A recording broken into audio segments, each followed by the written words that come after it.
Okay, for today's video, pupunta tayo sa kanyang pediatrician doctor kasi siya ay nilagnat kagabi at inuubo siya na, alam mo yung parang ang bigat ng dibdib niya, ganun. On and off din yung lagnat niya talaga, kaya parang nababahala ako. Hindi ko alam kung dahil lang ba sa pagngingipin niya or what, pero kailangan ko na rin talaga siyang ipacheck.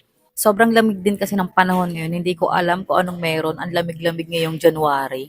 Tapos parang uso rin talaga yung ubo ngayong season. Lahat ng bata parang inuubo talaga. Ngayon, nandito na tayo sa The Birth MD. So, yung branch namin, dito siya sa Commonwealth. Meron din sila, alam ko, sa Antipolo. May branch din sila doon. Chinek na din agad ni Doc si baby kasi may sinat talaga siya that time. Chinek ni Doc yung kanyang timbang, temperature, at yung kanyang dibdib. And explain na rin ni Doc kung ano yung mga dapat naming gawin at yung mga dapat naming bilhin na gamot na nireseta sa amin. Hopefully, hindi nalagnatin si baby bukas para hindi na kami bumalik. Kasi kung lalagnatin pa siya bukas, ang sabi pa, kakuhaan siya ng dugo at ayoko naman ng ganun. Nasasaktan kasi ako pag nasasaktan talaga yung anak ko. Pero depende na lang kapag matigas talaga ang ulo, talagang palo hanger talaga kay mami. Char. Since baby pa naman tong si baby natin ay talagang love-love muna yan. Iintindihin muna natin siya. Binili na rin namin kaagad yung mga gamot na nireseta sa amin ni Doc. At ayan, very good naman si baby. Hindi naman siya nairita sa pag-nebulize niya. Good news talaga, nung gabing to, hindi na talaga siya nilalagnat. Kaya no worries na talaga ang mommy at ang daddy kasi very good si baby namin.